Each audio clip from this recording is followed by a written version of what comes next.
안녕하십니까? 네, 오늘은 제가 설교를 안 해도 될 것 같습니다. 이미 설교를 시작하기 전에 우리의 마음 가운데 하나님이 주시는 은혜가 가득한 것 같아요. 그리고 오늘 나누게 될 모든 이야기의 주제가 사실은 지금 드려진 찬양 가운데 들어 있습니다. 특히 아주 반전의 목소리를 들려주신 분들도 계셨어요. 앞에 네 분이. 제가 굉장히 은혜가 되는 시간이었습니다. 말씀을 전하기 위해서 처음 올 때 첫날에는 사실은 약간 긴장감이 있었습니다. 설레임과 긴장감을 가지고 첫날 왔었고요. 어제는 그 긴장이 좀 풀려야 되는데 더 긴장되더라고요. 근데 오늘이 오니까 이제는 조금 익숙해지는 것 같습니다. 우리 오산교회 성도님들 얼굴들도 잘 좀 보이고요, 이제. 그리고 이 오산교회가 얼마나 따뜻하고 또 행복한 교회인지도 느껴지는 시간입니다. 자, 어느새 벌써 셋째 날이 되었습니다. 시간 참 빠르게 갑니다. 그리고 이번 주가 2024년이 시작된 절반이 끝나는 주입니다. 우리에게 시간이 참 많고 그리고 우리가 영원히 살 것처럼 느껴지지만 인생은 그렇게 빠르게 지나갑니다. 그래서 오늘 우리에게 주어진 그 기회들을 어떻게 잘 붙잡고 살아가느냐가 사실은 남은 시간을 정말 가치 있게 살아가는 길이 아닌가 생각하게 됩니다.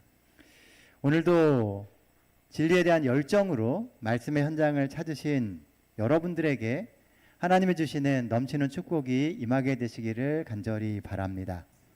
그리고 이 안식일 첫 시간 하나님의 축복이 여러분들에게 함께 하시기를 기원합니다. 자, 오늘은 늑대 이야기부터 좀 하고 시작을 하려고 합니다. 자, 늑대 그러면 여러분들은 어떤 생각이 떠오르십니까? 남자는 늑대고 여자는 여우라는 생각이 떠오르죠. 그러니까 늑대 그러면 왠지 좀 은큼하고 뭔가 좀 꿍꿍이가 있을 것 같은 그런 생각이 드는 게 늑대입니다. 그런데요, 사실요, 이 늑대만큼 순수하고 순진한 동물이 없다고 합니다. 늑대는 이 동물 가운데서도요, 찾아보기 아주 힘든 단혼제를 지키는 동물입니다. 평생에 결혼을 딱 한 번만 해요. 그리고 한 번 낳은 이 새끼들을 지키기 위해서 이 아버지는 자기가 죽을 때까지 그 새끼들을 버리지 않는다고 합니다. 우리가 생각하고 있는 그런 모습과 다르죠. 그리고 늑대는 암컷이 죽어도요, 거의 웬만하면은 바람을 안 핀답니다. 끝까지 새끼들을 돌보고 그리고 함께 한다고 이야기를 해요. 우리가 알고 있는 늑대에 대한 인식과는 달리 대부분의 이 늑대들은 가정에 충실하고 부부에도 아주 대단하다고 합니다. 늑대 같은 남편이 필요하죠. 네. 사실 우리가 살아가고 있는 삶 속에는요, 이렇듯 오랜 시간 쌓여있는 선입견이라고 하는 게 있습니다. 누군가가 우리에게 해줬던 그 이야기, 그리고 그것을 자꾸 듣다 보니까 한 번도 경험하지 않았는데도 그러할 것이다 라고 하는 선입견을 가지고 있다는 것이죠. 이 재림교회가 사실은 그런 많은 선입견들을 들어온 교회입니다. 제가 신앙생활을 하면서요, 가장 큰 반전은 뭐였냐면 이 교회가 굉장히 사랑이 많다라고 하는 부분이었어요. 왜냐하면 굉장히 율법주의적이고 성경을 굉장히 강조해서 빡빡하고 정말 빈틈이 없을 거라는 생각을 예전에 많이 했었거든요. 그런데 신앙을 해가면 해가고 또 신앙의 기간이 길어지면 길어질수록 제 마음 가운데 오는 그 감동은 이 교회가 그 율법 때문에 사실은 더 따뜻하고 사랑이 많다라고 하는 것입니다. 오늘 이 시간 우리가 다루게 될 주제가 이 죄와 구원에 대한 이야기거든요. 근데 이 이야기가 사실은 우리가 좀 깊이 들어가 보고 생각해 보면 하나님의 정말 큰 사랑이 있는 것이 바로 이 이야기입니다. 그래서 오늘 우리가 가지고 있던 선입견이나 편견들을 잠깐 내려놓고 성경이 이야기하는 구원과 죄에 대한 이야기를 생각해 본다면 우리에게 큰 은혜가 있는 시간이 되지 않을까 생각해 보게 됩니다. 자, 죄가 뭘까요? 여러분들이 생각하시는 죄는 무엇입니까? 교회 처음 오면 다 죄인이라 그러잖아요. 나는 죄를 별로 짓지 않고 법도 잘 지키며 사는 것 같은데 교회만 오면 죄인이라고 이야기합니다. 그리고 만나는 사람마다 다 회개를 해야 된다고 이야기를 합니다. 죄가 뭘까요? 우리는 이 죄에 대한 개념들을 사실은 굉장히 큰 선입견을 갖고선 바라보고 있습니다. 죄는 헬라어로 하마르티아라고 하는 단어를 씁니다. 그 뜻은 화살을 이렇게 쐈을 때 관역에서 어긋나는 것을 하마르티아라고 이야기를 해요. 그러니까 원래 있어야 할 그 자리에서 벗어나는 것이 하마르티아, 곧 죄가 되는 겁니다. 원래 있어야 할 그 자리를 지키지 못한다는 것이죠. 그러다 보니 사람들은 죄를 어떤 행위와 그 행위의 결과로 이해하는 경향이 있어요. 결론적으로 그래서 어떻게 됐냐는 거죠. 착한 일을 했냐, 하지 않았느냐, 나쁜 짓을 했냐, 안 했느냐를 가지고 죄가 있다, 없다를 결정합니다. 도둑질을 하는 행위, 간음을 하는 행동, 또 다른 사람 몰래 하는 어떤 나쁜 그런 행동들을 죄라고 생각합니다. 그렇지 않습니까? 우리는 죄 그러면 그런 생각을 하잖아요. 그러나 진짜 죄는요, 행위가 아니에요.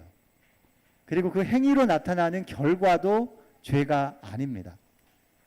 성경을 잘 읽어보면요, 죄라고 하는 것은 어떤 행위나 어떤 행동의 결과를 죄라고 이야기하고 있지 않아요.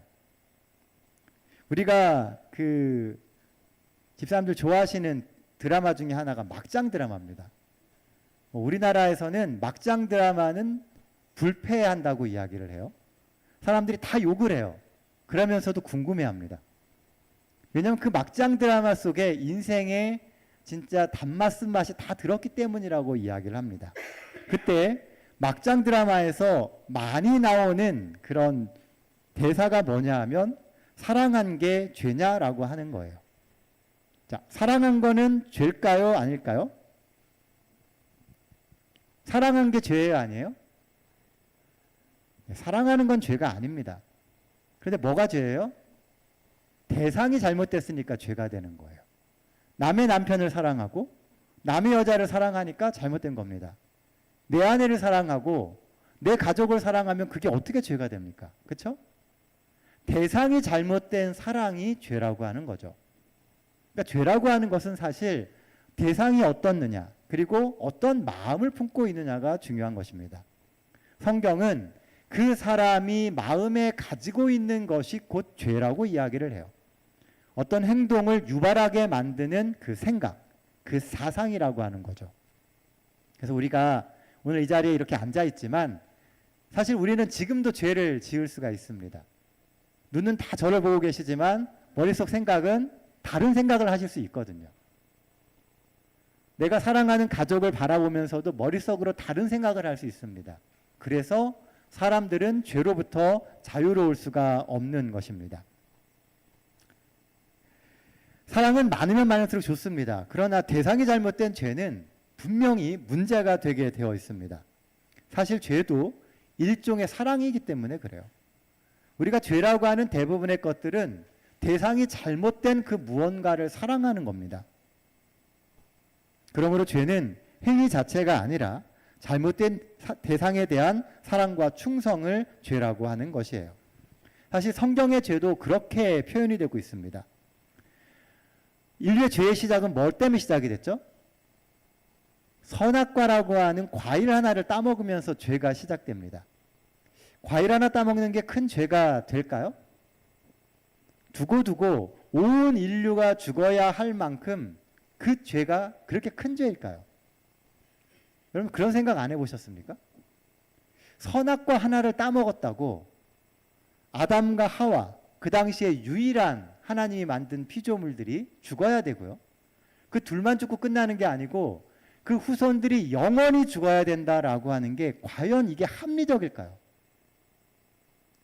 왜냐하면 이 과일 하나 따먹는 죄가 우리가 생각하는 것처럼 그렇게 큰 죄가 아닐 수 있다는 거예요. 요즘 세상을 보더라도요. 요즘에는 뭐 그런 일이 많지 않지만 우리 어르신들 이렇게 어리셨을 때 동네에서 많이 하던 것 중에 하나가 설입니다. 서리. 서리가 요즘으로 이야기하면 과일 훔쳐먹는 거잖아요. 서리했다고 잡아다가 사형을 시키던가요? 그런 일 없었습니다. 사람도 그렇게 안 하는데 하나님이 그렇게 하신다는 게 뭔가 이상하지 않습니까? 그러니까 우리가 보고 있는 그 과일을 따먹었다라고 하는 그 행위 이면에 뭔가가 있다는 거예요. 그게 진짜 죄라는 겁니다. 그 죄는 바로 우리가 가지고 있는 생각이에요. 부자선지자라고 하는 책에 보면 이런 글이 나옵니다. 그는 사단입니다. 불경한 호기심의 정신, 하나님의 지혜와 권세의 비밀을 꿰뚫어 보고자 하는 끊임없이 캐묻기 좋아하는 욕망을 일으키려고 계속 노력하고 있다. 사단은 사람들로 하여금 그들이 놀라운 지식의 분야로 들어가고 있다고 믿게 하여 그들을 불순종하도록 유혹한다.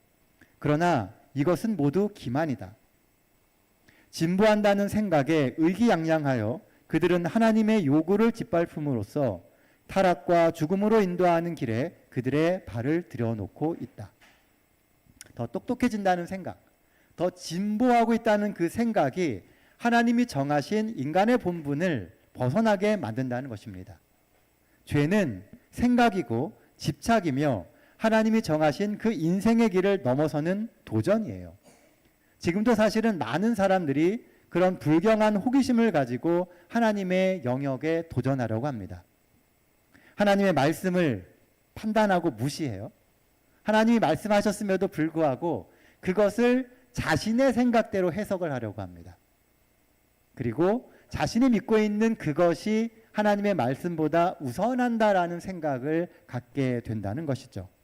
종종 그것이 교회의 전통의 형식으로 나타나기도 하고요. 또 어떤 경우는 내가 알고 있는 지식의 형태로 나타나기도 합니다. 결국 그 모든 것들이 우리 속에 들어있는 하나님의 형상을 철저히 파괴하며 사단이 가졌던 정신, 곧 하나님을 대항하는 정신을 우리의 마음 가운데 넣게 된다는 거예요. 아담과 하와가 선악과라고 하는 과일을 따먹었을 때 그 과일을 따먹는 행위 이면에 있는 생각이 바로 이거였다는 겁니다. 하나님의 생각에 반대하고 하나님의 말씀을 내 생각으로 판단하고 하나님의 영역에 들어가고자 했던 그 마음이 죄라고 하는 것이죠. 그러므로 그런 정신에서 나오는 모든 행위가 올바를 수가 없는 겁니다. 그래서 온 인류는 죄에서 자유롭지 못한 거예요. 우리가 꼭 나쁜 짓을 하지 않았어도 우리는 이미 죄로 치우치는 본성과 경향을 가지고 있다는 겁니다. 늘 그런 생각들을 해요. 성경은 이것을 원죄라고 이야기를 합니다. 아담과 하와가 지은 죄의 결과와 그 영향을 우리는 그대로 간직하며 대물림을 하고 있는 거예요. 그래서 성경은 이렇게 얘기합니다. 모든 사람이 범죄하였음에 사람들은 다 죄인이에요. 나쁜 짓을 안 했어도 이미 생각에서부터 그런 쪽으로 치우치고 있기 때문에 사람들은 다 죄인입니다. 하나님의 영광에 이르지 못했다고 이야기를 해요. 그리고 성경은 뭐라고 얘기를 해요? 그래서 그 죄의 결과, 삭은 사망이다라고 이야기를 합니다. 죄를 범한 모든 사람은 사망이라고 하는 죄의 결과를 피할 수 없어요. 모든 사람은 죽습니다. 인류는 그 죽음의 원인을 뭐 노화라고 하든지 병이라고 하든지 이런 식으로 해석을 합니다. 하지만 성경은 그 죽음의 원인이 죄라고 이야기를 해요. 사람이 다 죽는데 그 이유는 죄 때문이라고 이야기를 합니다. 하나님은 사랑으로 창조하신 그 인류가 죽는 것을 원치 않으셨어요. 그래서 죽게 된, 죄를 지어서 죽게 된 그 사람들로 하여금 다시 생명을 찾을 수 있는 길을 만드셨습니다. 그것을 성경적인 언어로 구원이라고 이야기를 해요. 그래서 우리가 기독교 복음을 들을 때마다 늘 강조되는 것이 구원입니다. 구원을 받아야 된다라고 이야기를 해요. 그리고 조금 더 깊이 들어가 보면 이 구원에 대한 이야기를 구속의 경륜이라고 하는 말로 표현을 합니다. 아마 우리 성도님들께서는 많이 들어보셨을 거예요. 구속의 경륜. 자, 구속이라고 하는 말은 값을 주고 산다라고 하는 뜻입니다. 경륜은 뭘까요? 경륜. 우리가 경륜이라고 하는 말을 사실 일상생활에서 듣기는 쉽지 않습니다. 근데 이 륜자가 무슨 륜자냐 하면 바퀴륜자예요. 여러분들 사이클이라고 하는 그 경기를 아시나요? 근데 사이클 경기장을 경륜 경기장이라고 이야기하죠. 물론 그 경자는 구석의 경륜의 그 경자와 같은 경륜은 아닙니다. 다른 경륜이긴 한데 그 경륜 경기장 할 때 그 륜이 바퀴륜이에요. 그러니까 사이클이 바퀴잖아요. 자전거 바퀴. 자, 그러면 바퀴가 한 바퀴가 쭉 돌면 어디로 돌아올까요? 원래 위치로 돌아옵니다. 구속의 경륜은 죄를 지어서 죽게 되었던 사람들을 예수님께서 대신 그 죄의 값을 치르셔서 원래의 위치로 돌려놓는 거예요. 처음에 하나님이 아담과 하와를 만드셨던 그 상태. 성경을 열심히 읽어보면은요, 인류가 죄를 지어서 죽게 되었는데 예수님의 피값으로 구원을 얻습니다. 구원을 얻은 사람들이 사는 곳이 하늘나라가 아닙니다. 요한계시록에 보면요, 하늘에 갔었던 부활한 의인들이 다시 이 지구로 내려와요. 그리고 이 땅에서 영원히 삽니다. 우리가 영원히 살게 되는 곳은 저 하늘이 아니고요, 이 땅이에요. 처음에 아담과 하와가 만들어져서 이 땅에 살던 그 에덴의 상태로 돌아오는 것이 구속의 경륜이라는 거죠.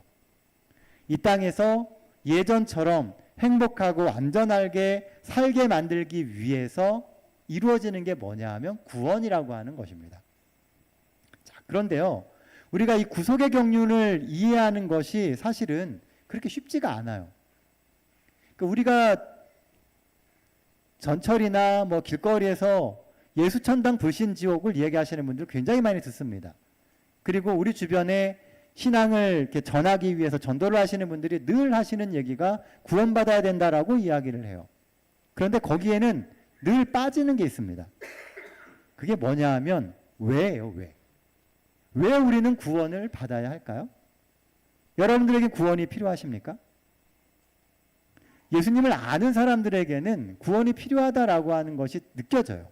그런데 일상생활을 하고 있는 우리에게는 굳이 나한테 구원이 필요할까라는 생각이 든다는 거죠. 지금도 행복하고 가진 것도 많고 인생에 누릴 것도 참 많은데 굳이 내가 하늘나라까지 가야 되느냐는 거죠. 우리가 교회에 오거나 길거리에서 그리스도인들을 만나면요, 제일 많이 듣는 말 가운데 하나가 예수 믿고 구원 받으라는 것입니다. 자, 그렇다면 여러분들은 그 구원이 도대체 무엇인지에 대해서 생각해 보신 적이 있으세요? 2021년 8월 26일 대한민국 공군이라고 하는 이름이 문구가 새겨진 군용 수송기 한 대가요, 아주 조용하게 인천국제공항에 들어오게 됩니다.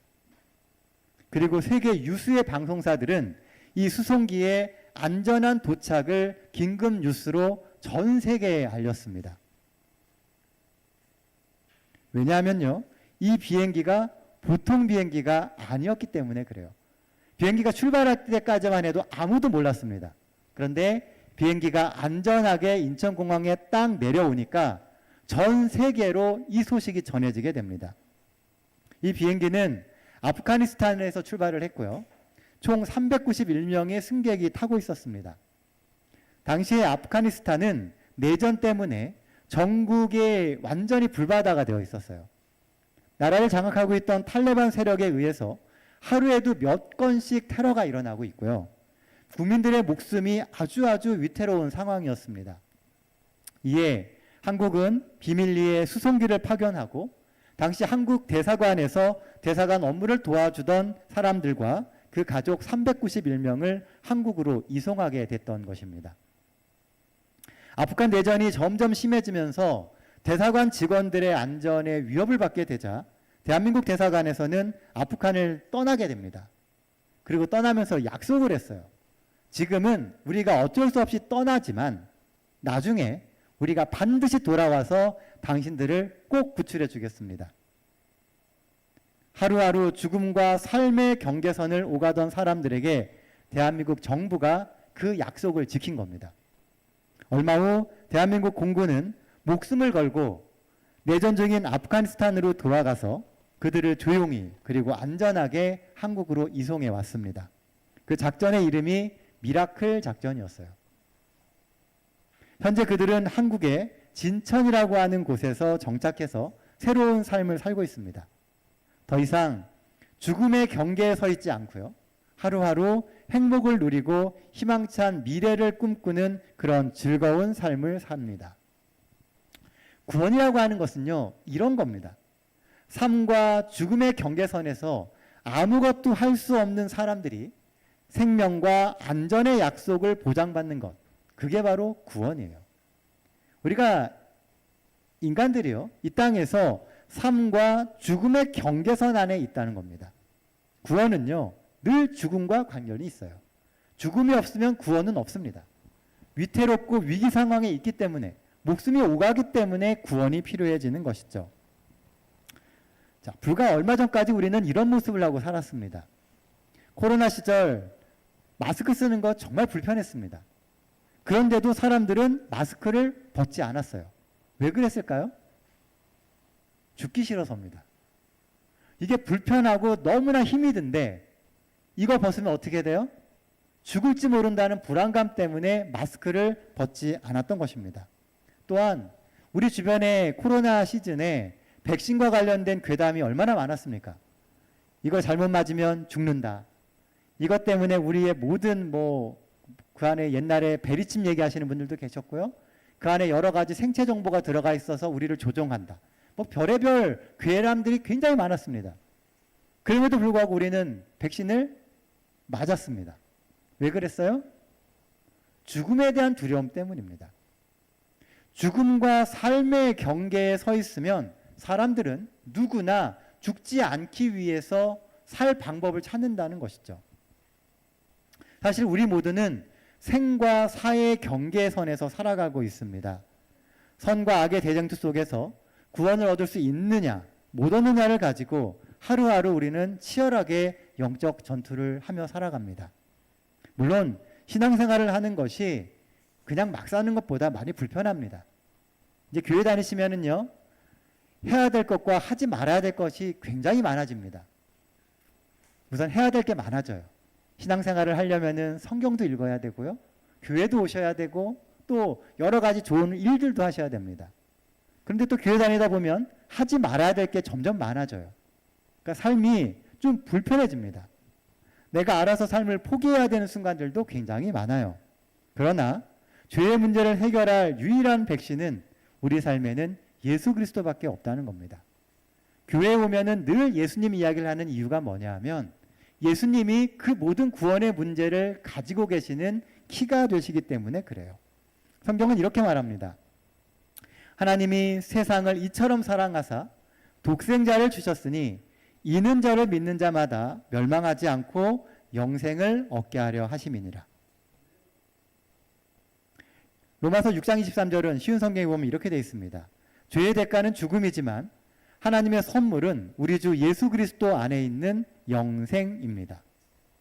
자, 두 성경절에 공통적으로 나오는 단어가 뭐예요?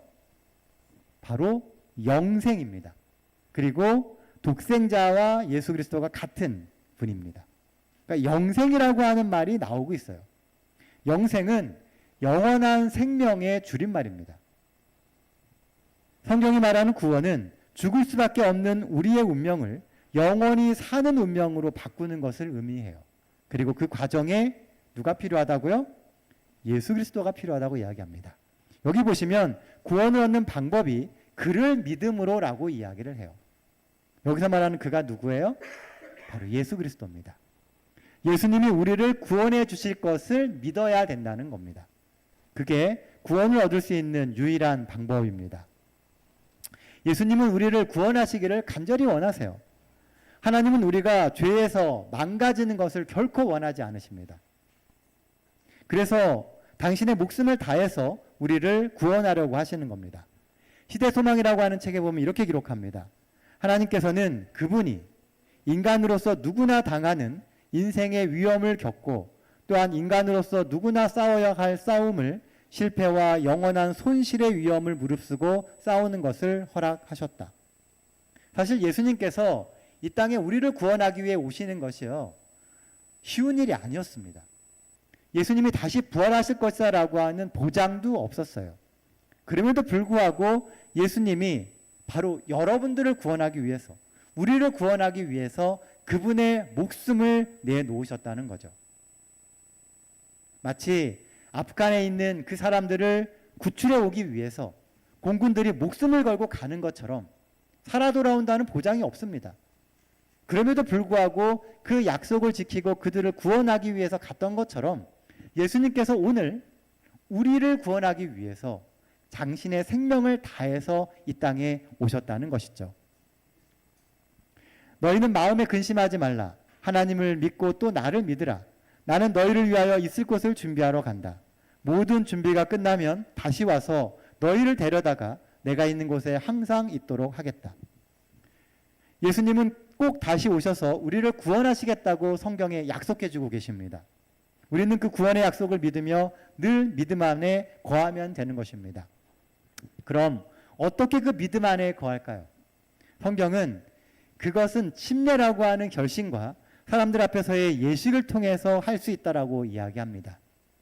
믿고 침례를 받는 사람은 구원을 얻을 것이다 라고 성경은 기록을 해요. 침례라고 하는 것은 단순한 물에 들어가는 의식만을 의미하는 게 아닙니다.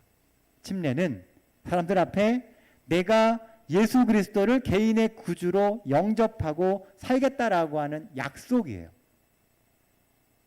오늘 우리는 늘 우리의 삶에서 예수 그리스도를 개인의 구주로 고백하는 삶이 필요합니다. 신앙이 어려운 게 아니에요. 내가 예수님을 믿습니다라고 하면 그렇게 하면서 믿음의 발걸음을 떼놓는다면 바로 거기서부터 우리의 구원은 시작되게 되는 겁니다.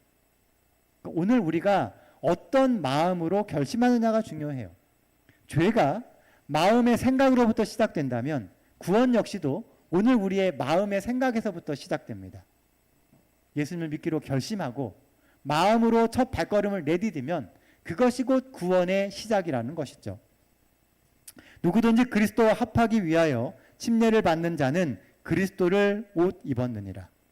오늘 우리가 예수 그리스도를 개인의 구주로 영접하기로 결심한다면 우리가 예수 그리스도를 옷 입고 살 수 있다는 거예요. 우리는 완전하지 못합니다. 우리는 여전히 죄가 많고 쓰러지고 실패하지만 우리 위에 예수 그리스도께서 옷 입혀지세요. 그래서 우리가 비록 부족하지만 우리를 구원에 합당한 사람으로 봐주신다는 것입니다. 오늘 우리가 구원이 필요한 죄인이 맞다면 지금 우리는 예수 그리스도가 반드시 필요합니다. 오늘 이 저녁 다시금 여러분들의 마음을 하나님 앞에 드리고 예수님 앞에 발걸음을 한 걸음 더 내딛게 되시기를 간절히 소망합니다. 우리는 과감한 선택을 해야 해요. 그래야만 우리의 미래를 바꿀 수 있습니다. 과거와 똑같이 산다면 우리의 내일이 절대 달라지지 않습니다. 바뀐 내일을 원한다면 지금 오늘 우리가 선택을 해야 돼요. 우리의 구원도 똑같습니다. 오늘 우리가 예수 그리스도를 믿어야 내일 우리가 구원을 얻을 수 있는 거예요. 예수님께서 우리를 위해 치르신 그 구원의 값이 우리의 삶을 통해서 현실이 될 수 있게 되는 것입니다. 죄는 하나님과 우리를 멀어지게 합니다. 우리가 하나님께 다가가지 못하게 만들어요. 우리의 마음 가운데는 늘 그런 생각이 있습니다. 내가 이렇게 사는데 과연 정말 하나님을 믿어도 될까? 나 같은 사람도 하나님이 구원해 주실까? 예수 그리스도께서는요, 이렇게 우리와 멀어진 하나님과의 거리를 좁혀주시기 위해서 직접 구원의 다리가 되어 주셨습니다. 우리가 예수 그리스도를 통해서 우리는 언제든지 하나님과 연결될 수 있어요. 비록 우리가 이 땅에서 수많은 죄를 지으며 과거 살았다 할지라도 우리가 오늘 예수 그리스도를 덧입어서 그분을 통해서 예수님께 나아간다면, 하나님께 나아간다면 우리는 언제든지 구원을 받을 수 있는 사람이 될 수 있다는 것입니다. 잊지 마십시오. 우리는 우리 자신이 믿는 것보다 훨씬 더 죄되고 결점이 많지만 예수 그리스도 안에서 우리는 우리가 원하는 것보다 훨씬 더 많은 사랑과 인정을 받고 있습니다. 여러분들은 소중한 존재예요. 하나님께서 오늘 우리를 이곳으로 부르신 이유는 우리가 하나님이 정말 사랑하시는 대상들이기 때문에 그렇습니다. 지난 일주일 여러분들 어떻게 사셨는지 모르겠어요. 하지만 하나 확실한 것은 여러분들 모두를 하나님은 사랑하신다는 겁니다. 오늘 처음 발걸음을 교회로 옮기신 분들도 계실 거예요. 또 이제 몇 번째 발걸음을 옮기신 분도 계시고 몇십 년째 이곳으로 오시는 분들도 계실지 모릅니다. 그러나 우리는 동일하게 하나님의 사랑의 아들이에요. 이 시간 우리는 하나님께 질문해야 됩니다. 하나님, 저 잘 살고 있나요? 제가 지금 살고 있는 이 길이 바른 길입니까? 우리는 물어봐야 돼요. 하나님은 오늘 당신을 위한 구원의 면류관을 준비하고 계십니다. 이 저녁 여러분들의 삶에 하나님과 동행하는 그런 큰 결심이 있게 되기를 간절히 바랍니다. 하나님이 오늘 우리에게 기회를 주세요. 우리는 그 기회를 붙잡아야 합니다. 그리고 그 기회의 시간이 결국 우리의 내일을 바꾸게 될 거예요. 오늘 돌아가셔서 한번 깊이 생각해 보십시오.